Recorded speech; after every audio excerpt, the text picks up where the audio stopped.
ስሜ እመቤት አዲስ ዳምጤ ይባላለሁ። የመጣሁት ከጎንደር ዙሪያ ወረዳ ማክሰኝት ከተማ ነው። የምወዳደረው በዋሸራ በግ እርባታ ነው።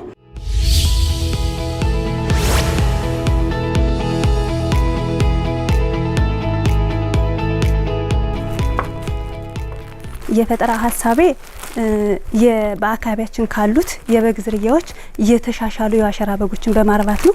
እነዚህ በአካባቢያችን ያሉት የበግ ዝርያዎች አንድና የሚሰጡት ጥቅም አንድና አልፎ አልፎ ሁለት ስለሚሰጡና የስጋ ክብደታቸው ዝቅተኛ ስለሆነ ከዛ በመቀጠል ደግሞ የእድገት ጊዜያቸው በጣም ረጅም ስለሆነ እኔ የመረጥኳቸው የዋሸራ በጎች ግን አንደኛ ሁለትና ከሁለት በላይ ስለሚወልዱ የስጋ ክብደታቸው ከፍተኛ ስለሆነ እና የእድገታቸው ጊዜ አጭር ስለሆነ የማደጋቸው ማለት ነው 4 ወር ከሆናቸው በኋላ ለስጋ ቅርቦት ስለሚውሉ ከዛ በመቀጠል እነዚህን በጎች እያረባው ለህብረተሰቡ ተጠቃሚ ማድረግ እነሱም እንዲያረቧቸው ዝርያቸው እንዲሰፋ ግንዛቤና ምክር በመስጠት አሳውቃቸዋለሁ። ከዛ በመቀጠል ደግሞ የነዚህን ተርፈ ምርት ወደ ኮንፈስነት ቀይሬ ለአርሶ አደሮች አከፋፍላለሁ።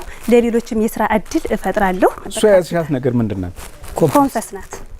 ወደ መዳበሪያነት ቀይሬ ወደ ኮንፈስ ቀይሬ ለአርሶ አደሮች ተረጋግጦልሻል? በግብርና? አዎ፣ በባለሙያ ተረጋግጫለሁ። የከብቶቹ ዝርያዎች ምናልባት የሚገኙት ወደ ከየት ነው የምታገኙት? አዴት አካባቢ ነበርኩ። እዛ ተመሳሳይ አየር ንብረት ነው ያለው? ያለው የአየር ንብረት ቆላማና ወይና ደጋማ ስለሆነ ለነዚህ በጎች ተስማሚና ምቹ እንደሆነ እንትኑ ወስጃለሁ ስልጠናውንም። እንደገና ደግሞ እነዚህን በጎች በማርባት ላይ ይገኛለሁ ለማስፋፋት። ስንት አለሽ አሁን? ለምሳሌ 5 እናት በጎች አሉኝ፣ 1 አውራ አለኝ። ኦኬ። ምን ያህል ብር ያስፈልግሻል? ካፒታል አሁን ለምሳሌ 20 እናት በጎችን ነው እንትን ማለት የምፈልግ። ለነዚህ 3 አውራ ያስፈልገኛል። 1.4 ነው የመጣ እስከነ እቃቸው እስከነ መኗቸው ማለት 1.4 ሚሊዮን። ኦኬ።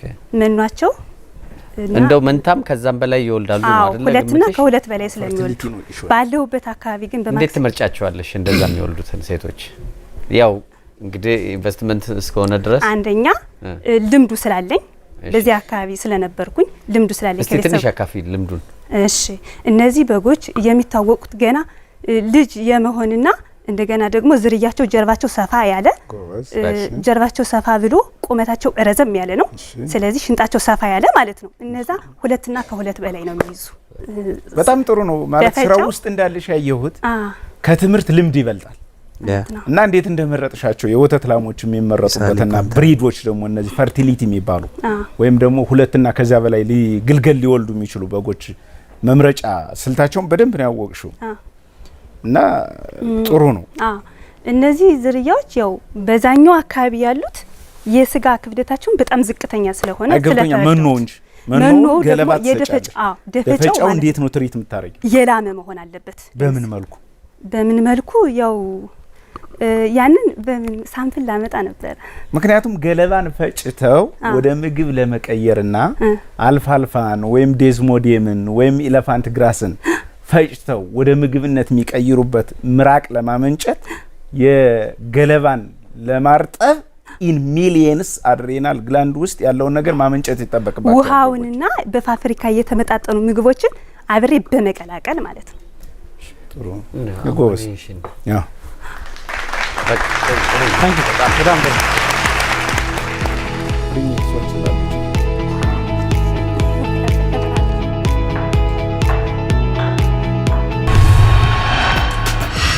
ዳኞች ያው ጥያቄያቸው ተመችቶኛል።